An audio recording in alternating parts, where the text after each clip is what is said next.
Hello everyone, and welcome back to the Pluctus channel. You must have heard of Transformer toys, the sorts that kids can twist, turn, and contort from a robot to a vehicle.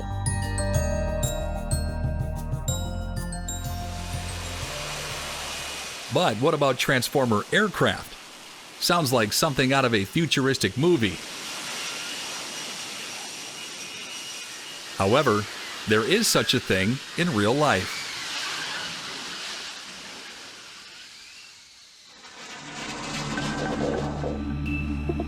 In this feature, you'll learn about the crazy engineering behind the F-35B Transformer aircraft.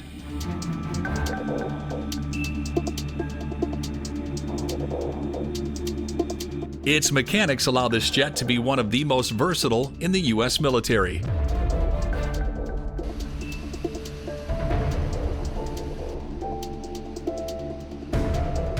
Like a plane, it can travel long distances and at high altitudes. But like a helicopter, it's capable of vertical landings. It's a true Transformer aircraft.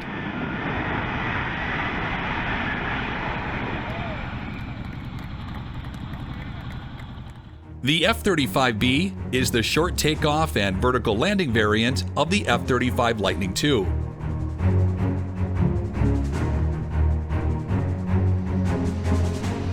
A fifth-generation stealth fighter aircraft developed by Lockheed Martin.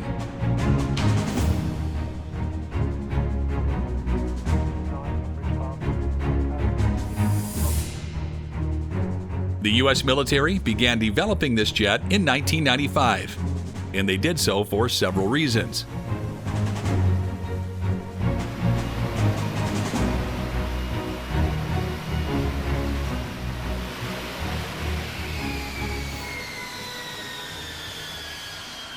One was flexibility. A short takeoff and vertical landing aircraft can operate from a wider range of airfields, including smaller, austere bases and amphibious ships.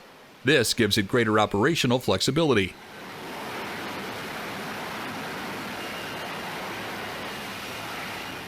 Secondly, with its ability to take off and land vertically, this aircraft does not need a long runway. Reducing the time and resources required to set up a forward operating base in a conflict zone.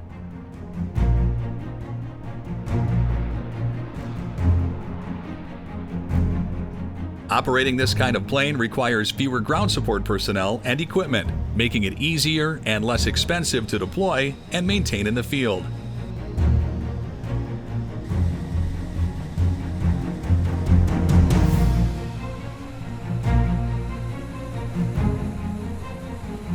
How do the mechanics work exactly? It's an engineering feat. The F-35B is equipped with a lift fan system. The lift fan is a large fan located in the center of the aircraft and generates a powerful vertical airflow.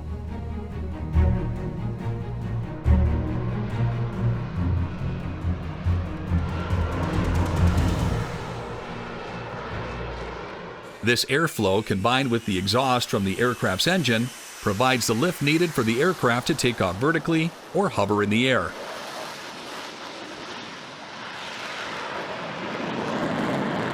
Another key component of the F-35B's short takeoff and vertical landing capability is its roll posts, which are small, wing-mounted exhaust ports that redirect the engine exhaust downward during vertical flight. This provides roll authority during the hover phase, allowing it to maintain control during takeoff and landing.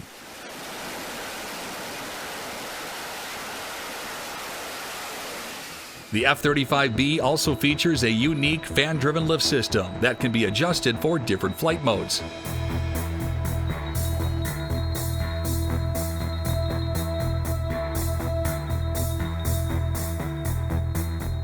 In conventional flight mode, the lift system is configured for maximum aerodynamic efficiency, allowing the aircraft to fly fast and far.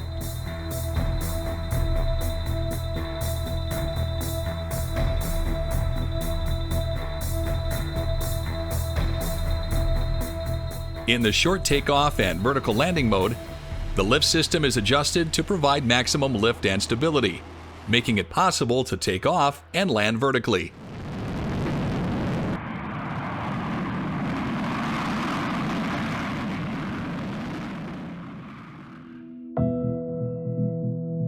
The combination of the lift fan, roll posts, and fan-driven lift system make the F-35B one of the most advanced transformer aircraft in the world.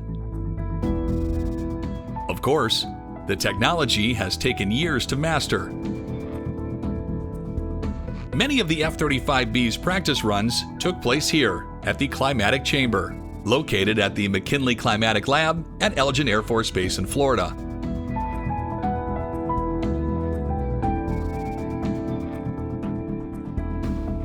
Test pilots had the opportunity to practice with groundbreaking technology in a controlled environment.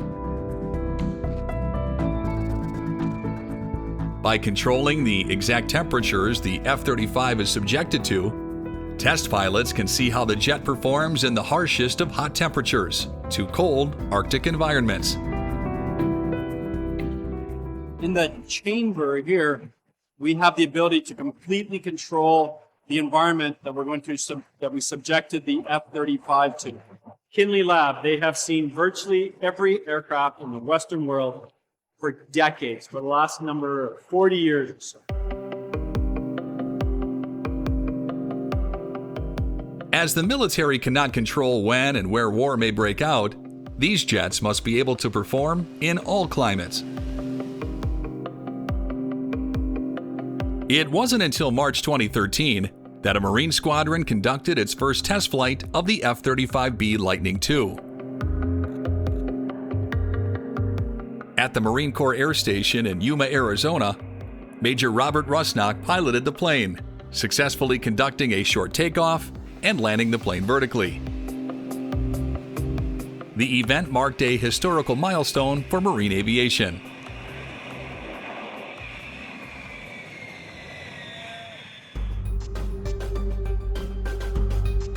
Of course, the U.S. is not the only country developing futuristic aircraft.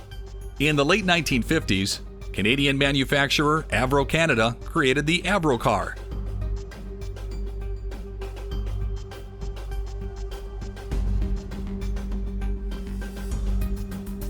The saucer-shaped Avro car was designed as a proof of concept for a flying saucer-style aircraft that could achieve vertical takeoff and landing capability. The Avro car was powered by a single turbojet engine that generated a downward-facing exhaust plume.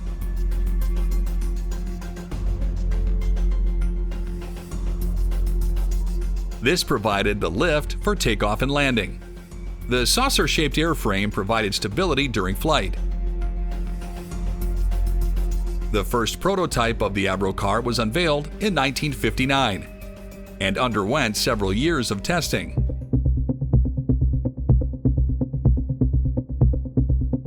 Despite its innovative design, the Avro car suffered from several design flaws, including poor stability and limited altitude capabilities.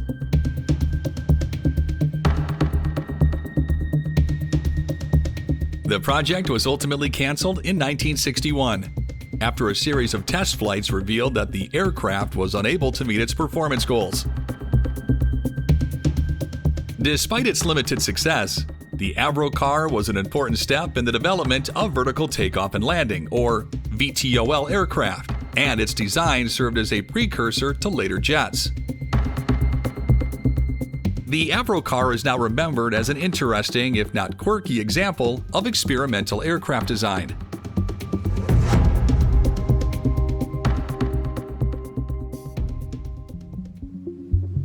Also now retired, but similarly futuristic, is the Vertijet. The Vertijet was a concept aircraft that was first proposed in the 1950s by the U.S. Navy. It was offered as a potential solution to the challenges of vertical takeoff and landing aircraft. The Vertijet concept called for a conventional aircraft that could take off vertically and then tilt its engines forward to achieve horizontal flight.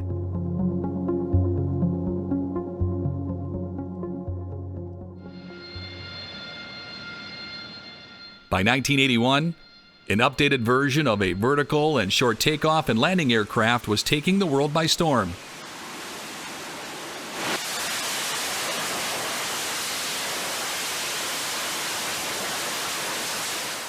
In that year, British Aerospace and American company McDonnell Douglas unveiled an AV-8B Harrier jet.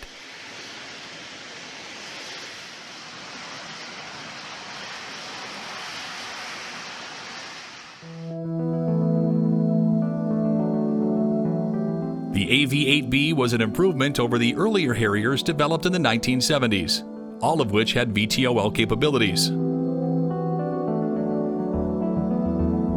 The AV-8B was equipped with a more powerful engine, giving it a significant boost in thrust and speed compared to earlier models.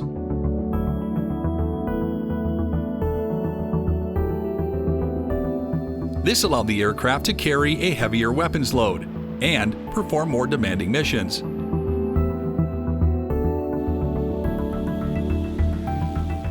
The AV-8B had the capability to take off or land vertically because the jet engine provides a stream of fast-moving air through nozzles attached to the side of the engine.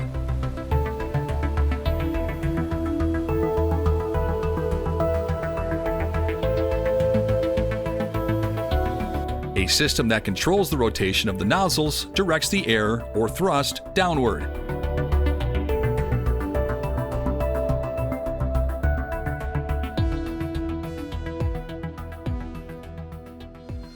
Despite its strengths, the Harrier has faced challenges over the years. It has high operating costs and intense maintenance requirements.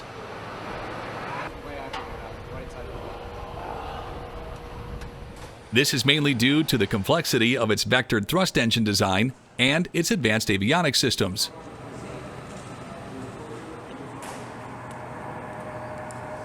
The vectored thrust engine requires regular checks on the engine nozzles and the mechanisms that control them.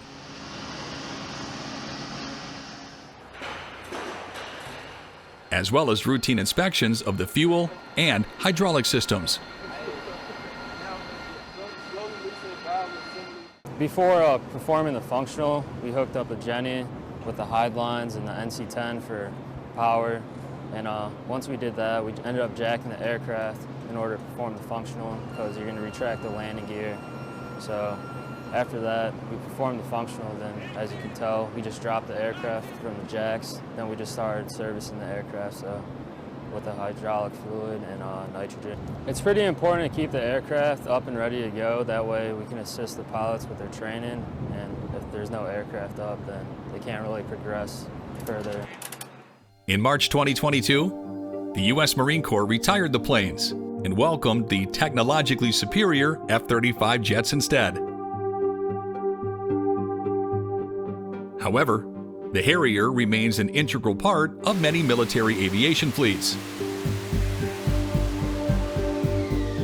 And its unique capabilities have made it a valuable asset for many countries worldwide.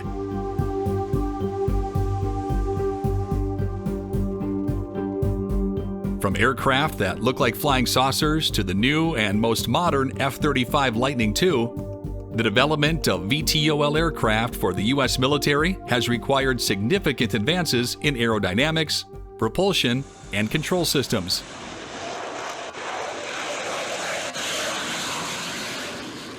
Engineers have overcome an astounding number of technical challenges to design aircraft that can produce enough lift to take off vertically, while also being stable and maneuverable in flight. Overall, the development of VTOL aircraft has been a significant engineering accomplishment for the U.S. military.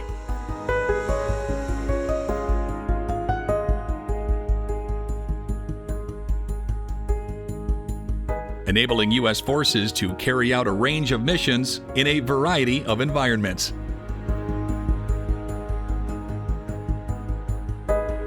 That's the end of this video. I hope you enjoyed it. Make sure to subscribe to this channel so you don't miss any of our new content.